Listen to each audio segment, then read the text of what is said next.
Close your eyes if you'd like, or simply let your gaze go soft, resting on nothing in particular. Let your body settle. Let your shoulders drop. Let your hands rest where they are, open and easy. There is nothing you need to do right now, nothing to hold, nothing to figure out. For the next little while, you are simply here, listening and resting.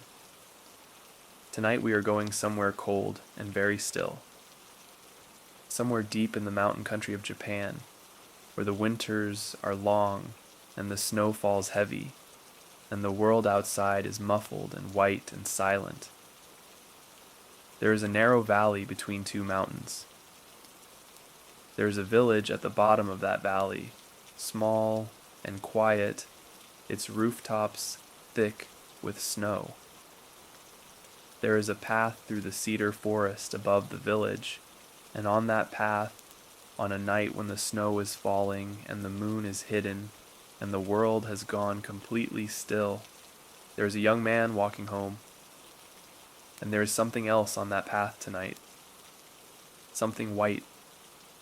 Something still.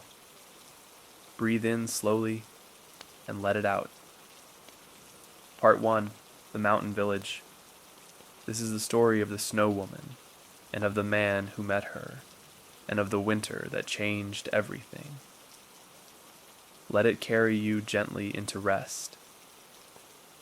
There is a village in the mountains of Japan, not a large village, perhaps 15 or 20 households, set into the narrow floor of a valley where two mountain ridges come together, sheltering it from the worst of the wind, but not from the snow.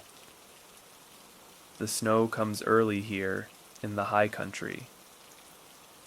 It comes in the 10th month sometimes, before the last of the autumn color has left the maples, so that the red and gold leaves are visible beneath the first thin layer of white, like something beautiful being slowly covered over. By the 11th month, the snow is deep and serious, packed against the walls of the houses, drifted high along the paths, heavy on the rooftops in a way that requires attention. The villagers go up with long poles to push the snow off before it becomes too heavy, before it presses down on the thatch with a weight that could do damage. The mountains above the village hold the snow all winter and well into spring, their peaks white against whatever sky there is, gray sky most days, the pale flat gray of a winter that has settled in and has no intention of leaving quickly. The cedar forest begins just above the village and climbs the lower slopes of the mountains, dark and dense, the trees so close together that even in heavy snowfall, the ground beneath them stays relatively clear, the snow caught and held by the layered branches above.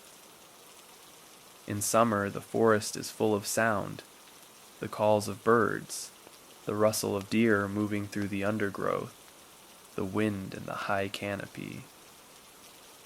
In winter, it is almost completely silent, a deep silence that is different from mere quiet, a silence with presence and weight to it, the silence of a place that is very old and very still and knows how to wait.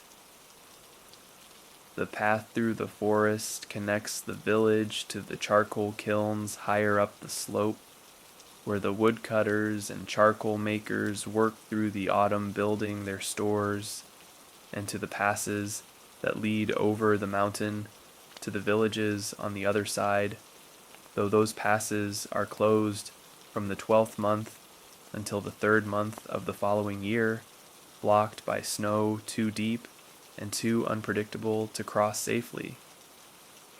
In winter, the mountain village is largely on its own.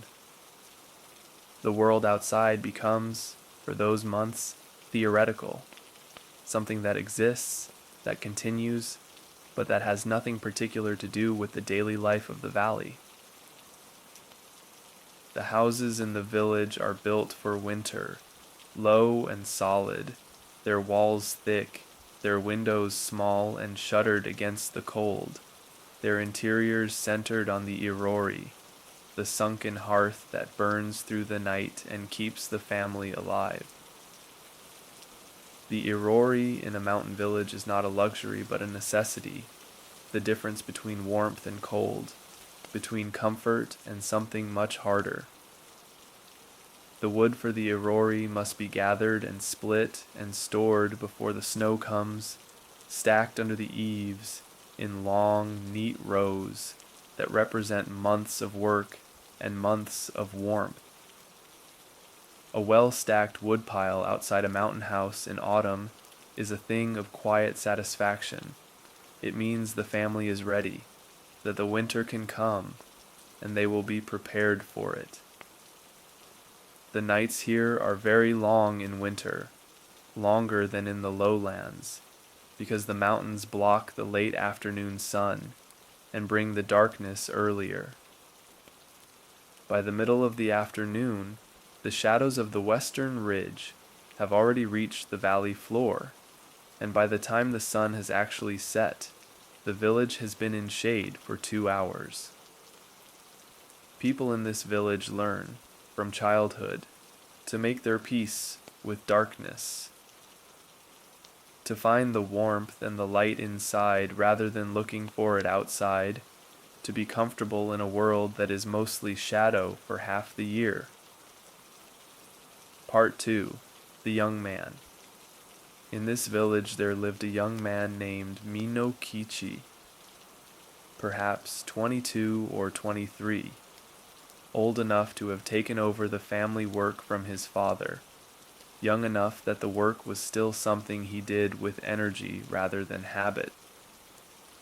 His father had been a woodcutter and charcoal maker, and his father's father before him, and Minokichi had grown up learning the forest, the way a person learns a language when they are very young, not as a set of rules, but as something absorbed, something that becomes part of how one moves through the world. He knew which trees made the best charcoal, and which burned poorly and left too much ash. He knew the paths through the forest well enough to walk them in the dark, which occasionally he had to do, and he knew the sounds the forest made in different weathers and different winds, so that he could tell, by listening, whether a storm was coming before he could see any sign of it in the sky. He was a quiet young man, as people who spend most of their time alone in forests often are, not unfriendly, not unhappy, simply accustomed to a life in which the primary company was trees and weather and the small animals of the mountain slopes, and in which conversation, when it came, was something to be appreciated rather than expected. He lived alone in the house his parents had left him, a small house at the upper edge of the village where the path to the forest began, and he managed it in the practical way of a person who has had to learn to manage everything themselves, the cooking, the cleaning, the maintenance of the house and the tools, the careful management of resources through the long winter months.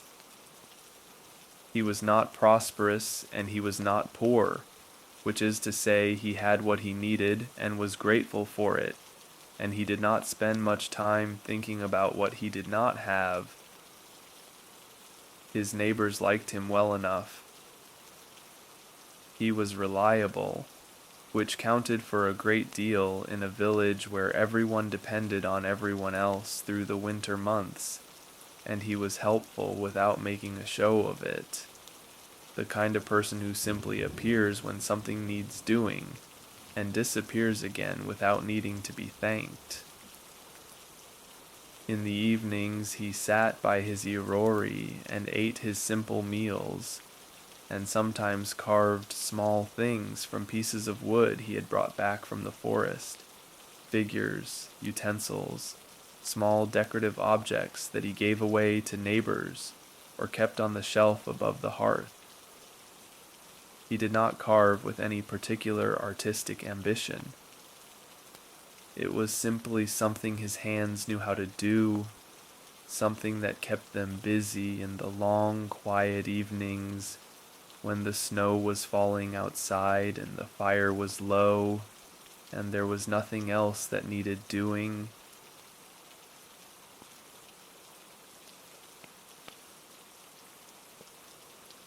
Part 3. The Night on the Mountain. It was in the 12th month, on a night when the snow had been falling since midday and showed no signs of stopping, that Minokichi was caught on the mountain later than he had intended. He had gone up to check on the charcoal kiln, one of the kilns higher up the slope that he had sealed and left to burn slowly through a cycle that would take several days. And the checking had taken longer than expected, because something had shifted in the clay seal and needed to be repaired before the heat could escape and ruin the batch.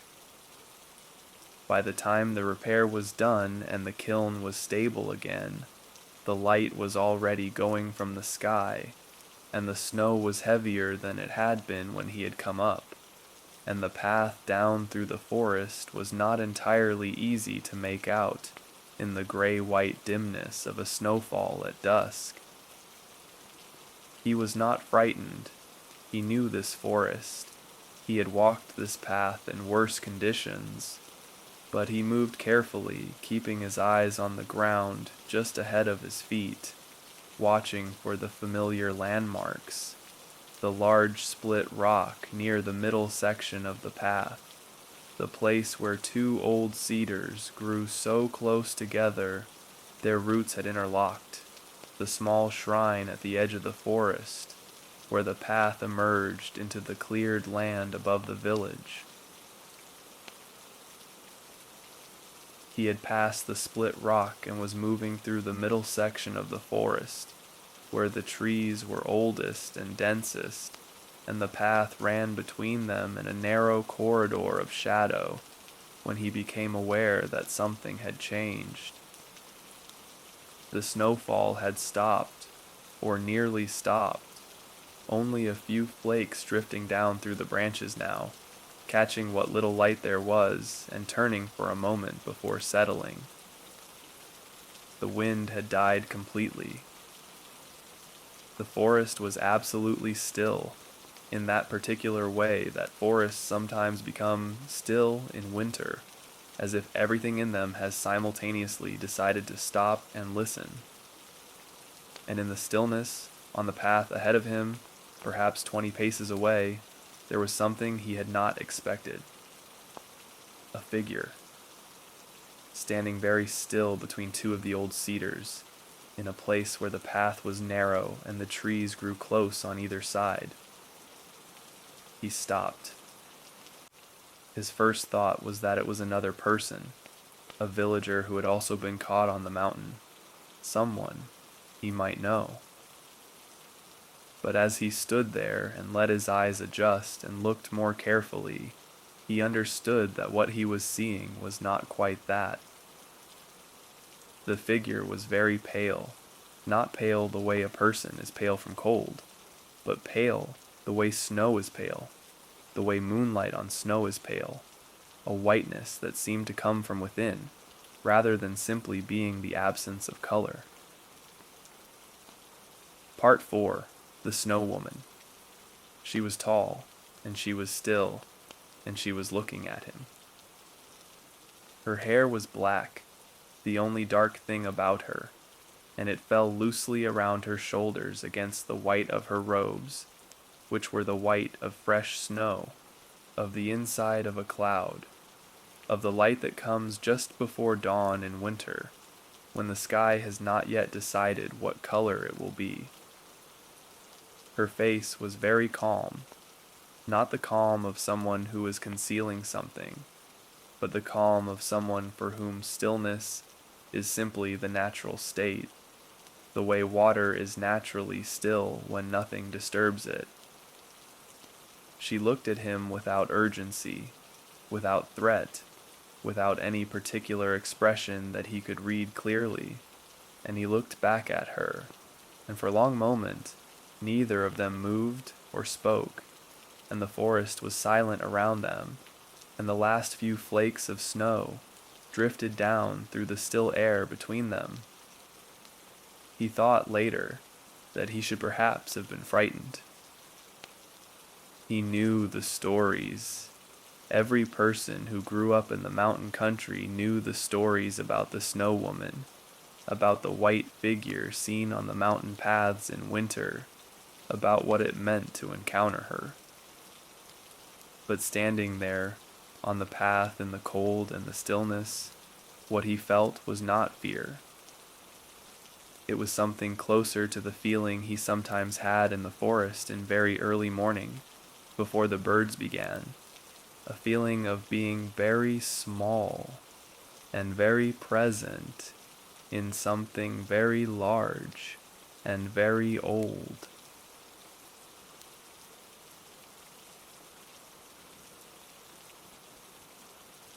She spoke first.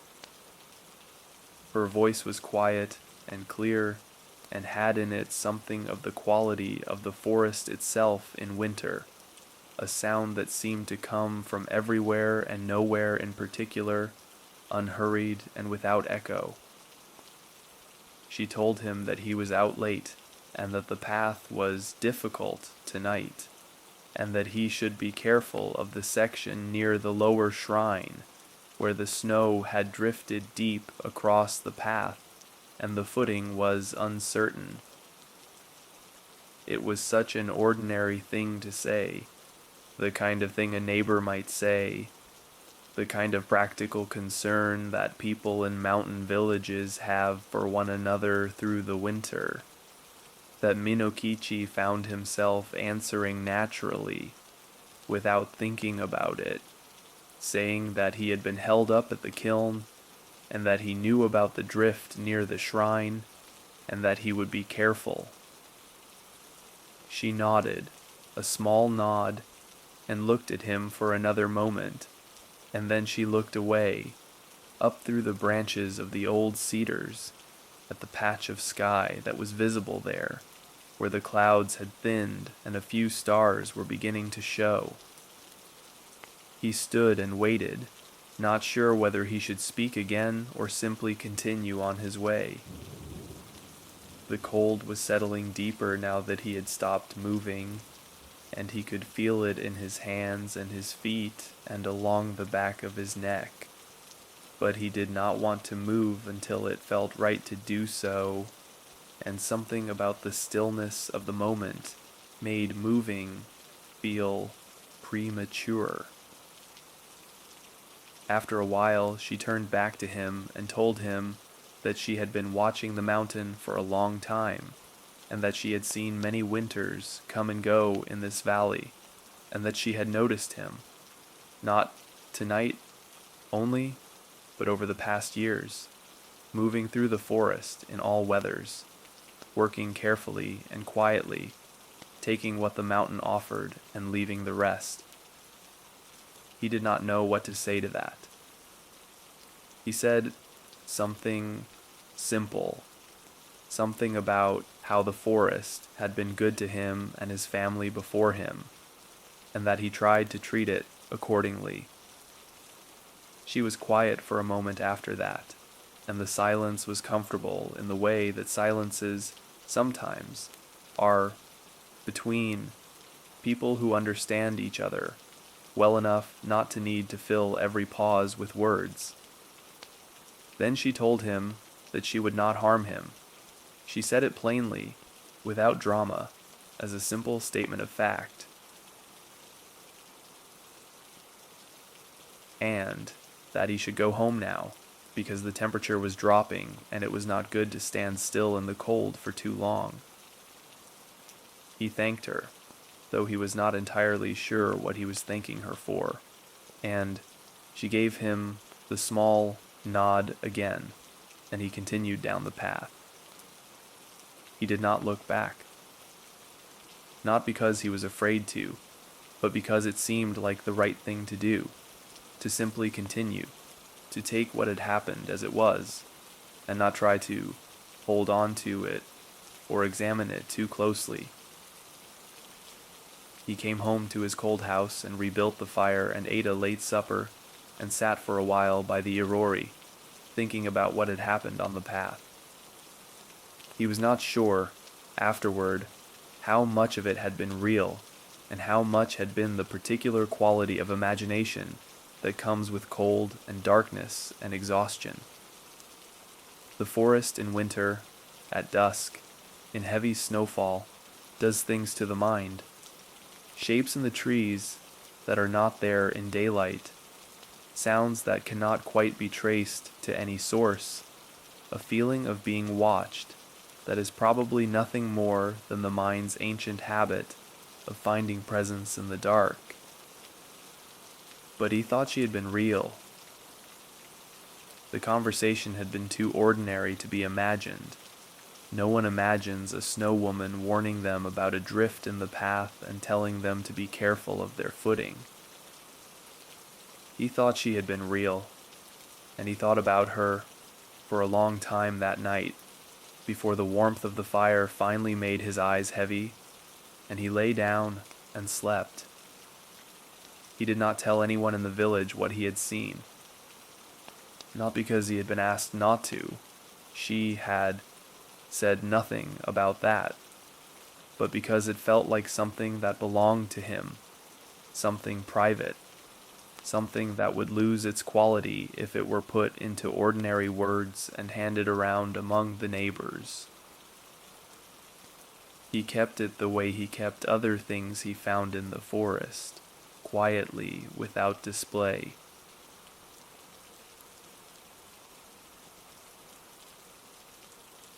Part 5. The Winter That Followed. The winter continued, as mountain winters do, slowly, with great patience, offering no particular sign of when it intended to end. The snow deepened through the first and second months of the new year, and the cold was serious and steady, and the village settled into its winter rhythms of conservation and patience, of small tasks and long evenings, and the measured burning of carefully hoarded wood. Minokichi went to the forest most days, checking his kilns, cutting and splitting wood, moving through the familiar paths with the unhurried attentiveness of a person who has learned to find the forest interesting in all conditions and all weathers. He did not see the snow woman again on the path, though he looked, or rather he was aware of looking, not searching exactly, but paying a quality of attention to the edges of the path and the spaces between the old trees that he had not paid before. The forest was the same forest it had always been. The paths were the same paths.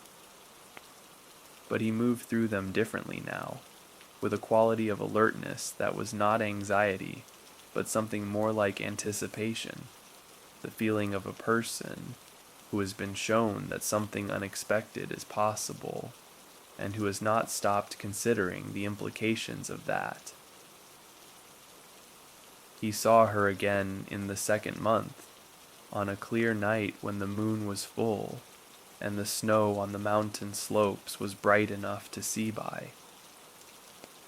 He had been up later than usual, unable to sleep, and had gone outside to stand in the cold air for a while, which was something he sometimes did when sleep would not come. The cold had a way of quieting the mind, of making the thoughts slow down and become simple. She was standing at the edge of the forest, at the place where the trees ended and the cleared land above the village began, looking down at the houses with their snow-covered roofs and their thin threads of smoke rising into the moonlit air. He stood at his door and watched her for a moment, and then, without making any particular decision about it, he walked up to where she was standing. She did not seem surprised to see him. She looked at him with the same calm expression he remembered from the path, and he stood beside her and looked down at the village too, and they stood there together for a while, in the cold and the moonlight, without speaking, which felt, somehow, entirely natural. After a time, she said that the village looked beautiful in the snow, and he agreed that it did, and they looked at it together a while longer in companionable silence, before she said that she should go, and went, walking back into the forest in that unhurried, perfectly quiet way of hers, until the white of her robes dissolved into the white of the snow between the dark trees. Part 6. The Meetings. After that they met more regularly, not by any arrangement, for there was no way to arrange such things, but simply by the quiet logic of two presences in the same place who had found that the other's company was not unwelcome. Sometimes she was on the path when he came through the forest in the late afternoon, and they would walk a little way together before she turned aside into the trees. Sometimes she was at the forest's edge in the evenings, and he would come out and stand with her, and they would look at the mountains or the sky or the village below, not always talking, often simply being in the same place at the same time, which seemed to be enough. He learned over these meetings certain things about her, not through direct questioning, for she did not invite that kind of approach, but through the natural accumulation of small observations that comes with spending time with someone. He learned that she was most present in the coldest weather, that she became somehow more vivid, more there, when the temperature dropped and the stars were sharp and the snow squeaked underfoot with the dryness of deep cold. He learned that she knew the forest in a way that was different from how he knew it. She knew it from the inside, from all directions at once, the way the forest itself might know itself if it had consciousness and attention.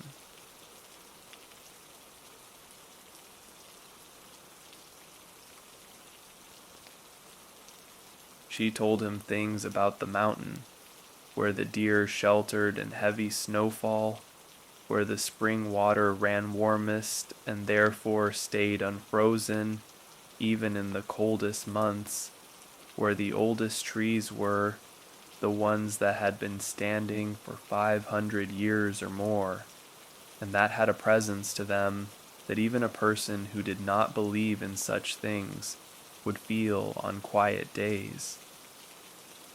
He told her things about the village, the small histories of the families, the particular skills of different neighbors, the rhythms of the seasons as they were marked in the valley below rather than on the mountain above. She listened to these things with what seemed like genuine interest, the attentive listening of someone for whom the details of human life are not familiar, but not foreign either, known from observation rather than from participation. He did not ask her what she was, or where she went when she was not on the mountain, or how long she had been there, or any of the questions that might have seemed natural to ask. It was not that he was not curious, he was, but asking such questions felt like it would change the nature of what they had, would turn something easy and natural into something that required explanation and justification, and he did not want that. He was, by nature, a person who accepted things as they presented themselves, without requiring them to be other than they were.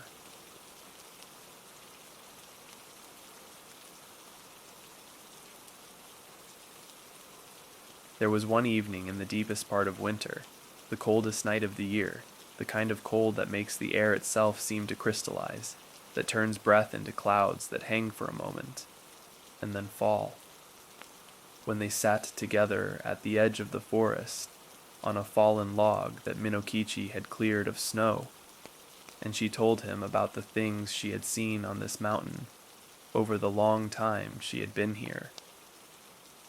She spoke in her unhurried way, without drama, about the winters that had been so cold. The river in the valley had frozen solid enough to walk on, and the winters that had been so mild, the plum trees had bloomed in the first month, and the great snowfall of 3 generations past that had buried the village to the eaves and required the whole community to dig out together over many days. She spoke about the families that had come and gone in the valley, the ones that had stayed for generations, and the ones that had left, the ones that had prospered and the ones that had not, with the mild, unsentimental perspective of someone who has watched many human stories from the outside and has come to understand that they all have roughly the same shape, the same arc of beginning and middle and end, the same mixture of difficulty and grace. Minokichi listened, watching the cold stars above the mountain ridges, and felt the particular quality of being in the presence of something very old that has decided, for reasons of its own, to spend a little time with you. Part 7. The Question of Spring. It was near the end of the 2nd month that Minokichi first noticed the change in her, a quality of something that was not quite restlessness, but was perhaps its very distant cousin, a slight shift in the quality of her stillness, as if the stillness were being maintained now, with a small effort that it had not required before. The days were still cold, the snow still deep, but the light was different, perceptibly longer now, the afternoon lasting a few minutes more each day, the quality of the sunlight on clear days beginning to carry a faint warmth that it had not had in the heart of winter. The mountain knew it, the way mountains know things before anyone else. There was a sound in the high snowfields on sunny afternoons, a subtle settling and shifting, the snowpack beginning its long, slow process of adjustment that would eventually, weeks from now, become the melt. She seemed to feel this too, or to be aware of it in some way that he could not quite see directly, but could sense in the same way he could sense a change in the weather before it arrived, not as information, but as atmosphere, as a quality of the air around her.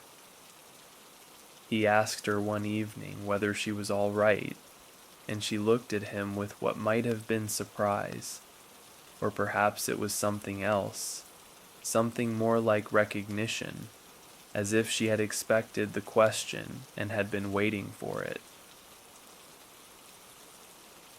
She told him that she was well, and then, after a pause, that she was always well in winter, and that winter was where she lived most fully and most comfortably, and that the other seasons were different for her, not unpleasant, but different, less present, the way a person might feel in a foreign country, where everything is interesting, but nothing is entirely home.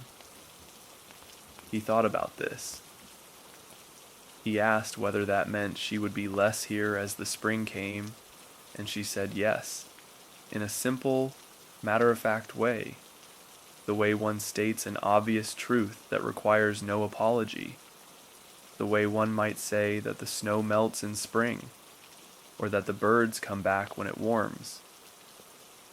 He was quiet for a while after that, sitting with the information, not trying to do anything with it yet, just holding it the way he held other things that required some time to settle. she did not seem to expect a response, or if she did not press for one, simply sitting beside him in the cold with the patience that was one of her most characteristic qualities, that sense of having all the time in the world and being entirely comfortable with however that time was spent. After a while, he said that he was glad to have had this winter, whatever came next, and she looked at him for a moment, and then said quietly that she was glad too, and they sat for a while longer in the cold and the dark before each went their own way. Part 8. The Slow Coming of Spring. Spring came to the mountain valley the way it always comes to high places, reluctantly, by degrees, with many false starts and retreats. A warm day in the second month, followed by a week of cold that was as fierce as anything in the heart of winter. Then several warm days together, enough to make the eaves drip and the paths muddy on the south-facing slopes, followed again by cold and new snow. The mountain was not yet ready to let winter go, and winter was not yet ready to leave, and they negotiated the transition the way such things are always negotiated, slowly, with considerable back and forth, neither side giving ground easily. Through this time, Minokichi continued to go to the forest, continued to tend his kilns and cut his wood, continued to move through the familiar paths with his familiar attentiveness. He still met her sometimes, on the coldest mornings, or on the nights when new snow had fallen, and the forest had the particular quality of freshness that deep new snow gives to things. But the meetings were less frequent now, and she seemed, on each occasion, slightly less substantial than she had been before, slightly more like something at the edge of vision than something directly before him. He noticed this, the gradual lessening of her, and he did not try to hold on to what was going, did not try to extend the meetings or press for more than was naturally offered. He was, as he had always been, a person who understood that things had their seasons, that nothing stayed in exactly the same form forever, and that the correct response to this was not resistance, but a kind of attentive acceptance, paying close attention to what was there while it was there, and letting it go cleanly when the time came. The forest was changing around them, and she was changing with it, becoming something that was more of the high cold places and less of the paths and clearings where human beings walked. On the last clear cold night of the second month, when a late freeze had hardened the snow into a surface that rang like stone underfoot, she was at the forest's edge again, looking up at the stars, and Minokichi came out and stood beside her, and they looked at the stars together for a long time without speaking. The mountains were very clear against the sky, their white slopes sharp-edged in the cold air, and the village below was quiet and dark, every house shuttered and still, every fire burning low. It was the kind of night that feels like the last of something, though you could not say exactly what.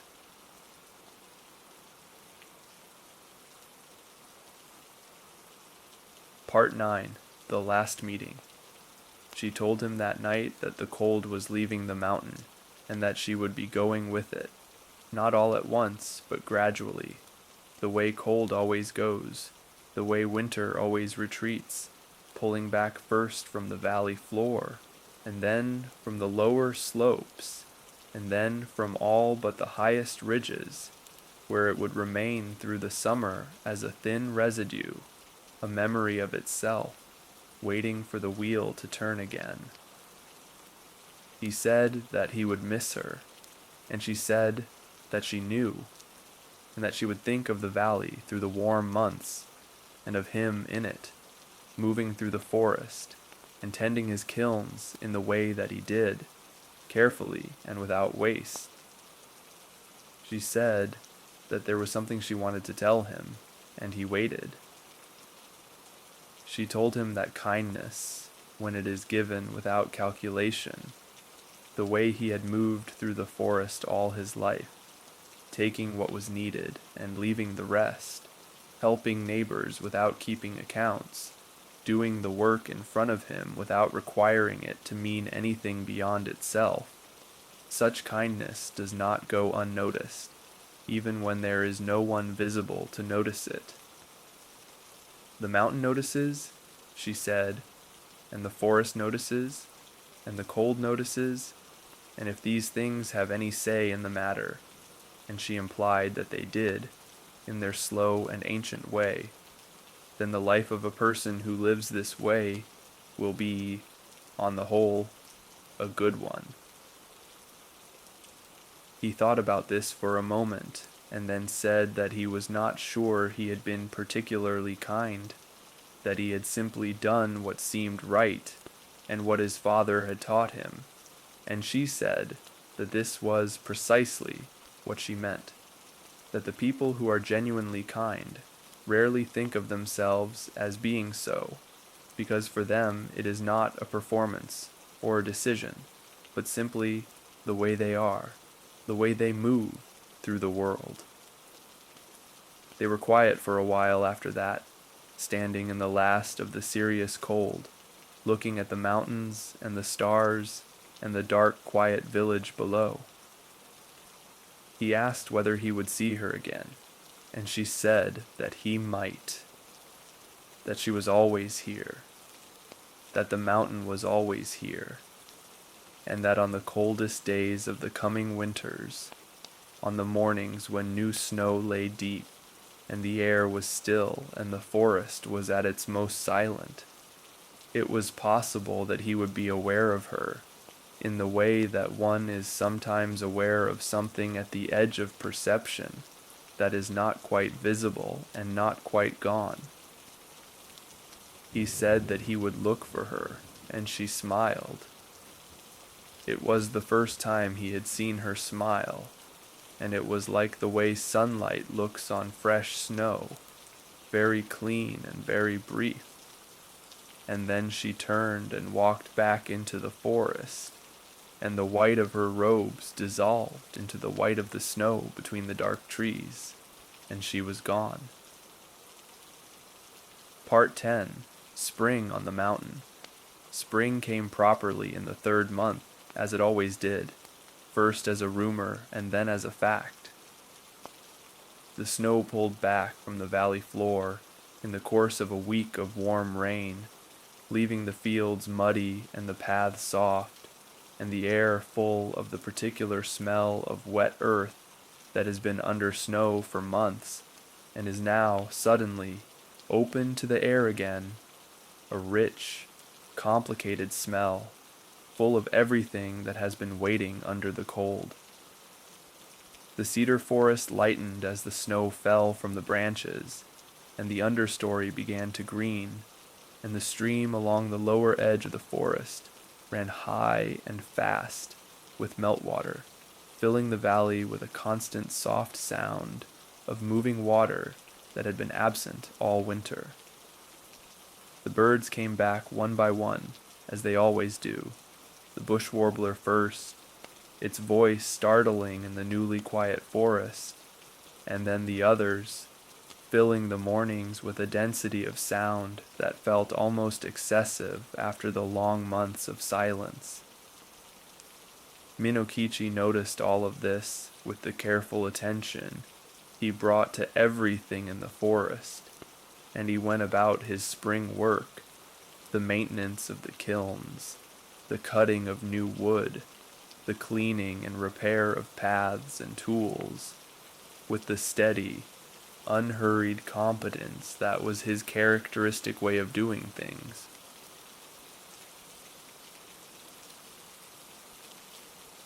He thought about her sometimes as he moved through the warming forest, not with longing exactly, not with grief, but with a quality of fond attention, the way one thinks about something that has been good and is now past, and that one is grateful for, without needing it to have been otherwise. The winter had been what it had been, and she had been part of it, and now the winter was over and she had gone with it, and this seemed right, not a loss so much as a completion, the way all seasons complete themselves and give way to the next. He was attentive, through those first spring weeks, to the quality of the cold on early mornings, before the sun had cleared the eastern ridge, standing outside his house in the dawn chill, breathing the sharp, clean air, half looking for the white figure at the forest's edge.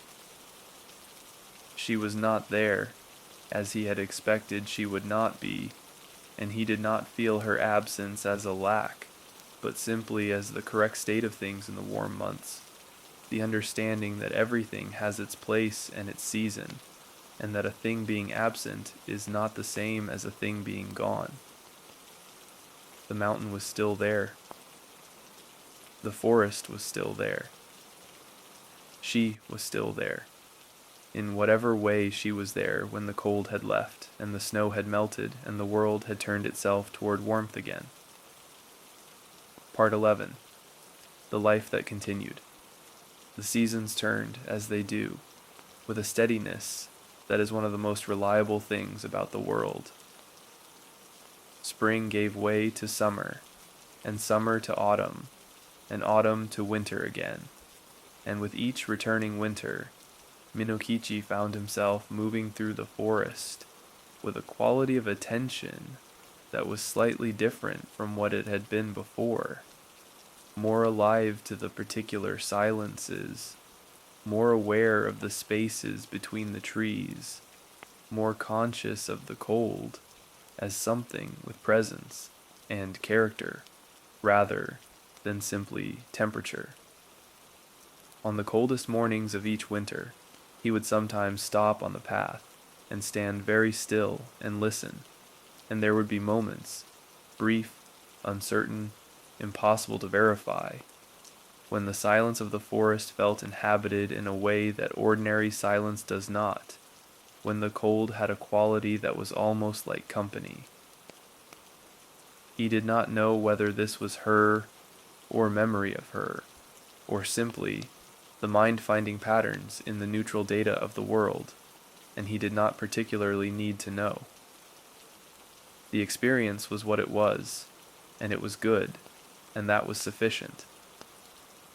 He continued his work in the forest, continued to tend his kilns, and manage his wood, and move through the mountain paths with the careful, unhurried competence of a person who knows their work well and finds satisfaction in doing it properly. His neighbors noticed, without being able to say exactly what they noticed, that there was something slightly different about him after that winter, a quality of attentiveness, a way of moving through the world that was even more unhurried than before, as if he had arrived at some understanding about time and patience that had settled into him and changed the way he carried himself. He was, if anything, more generous with his time and his skills in the years that followed, more likely to appear when a neighbor needed help, more patient with the difficulties and complaints of others, more comfortable in the long, quiet evenings by his irori, carving his small figures and watching the fire and being content. He did not tell anyone about the snow woman, not that winter or any winter after. It remained what it had been from the beginning, something that belonged to him and to the mountain and to the cold, something that did not need to be translated into the ordinary language of the village to be real or to matter. Some things are like that. Some experiences are complete in themselves, not requiring explanation or confirmation, not needing to be shared in order to be true. He understood this, and he kept the winter the way he kept the forest, quietly, attentively, with a care that did not call attention to itself. The years passed, and the mountain remained, and the forest remained, and the winters came and went with their long cold nights, and their particular silences, and their deep clean snow, and Minokichi moved through all of it with the steady, patient quality of a person who is at home in the world he inhabits, and who has found, without making a project of finding it, a kind of peace. He grew older the way people grow older, who spend their lives outdoors and in physical work, gradually, with a weathered quality that suited him, a face that showed the years without being diminished by them. The forest was still interesting to him in his middle years, as it had been in his youth, still full of the small observations and the practical knowledge that had always given him quiet pleasure. He still carved in the evenings, still sat by his irori in the long winter nights, with the unhurried contentment of a person who has learned not to require more from the evening than the evening naturally offers.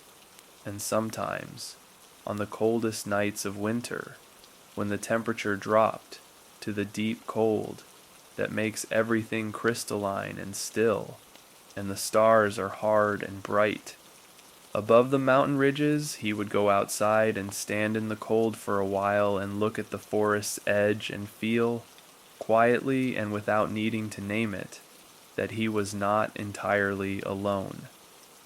Closing. And so the story of the snow woman settles into stillness, like cold air settling into a valley after dark, like the last of the snowfall coming to rest on a silent forest.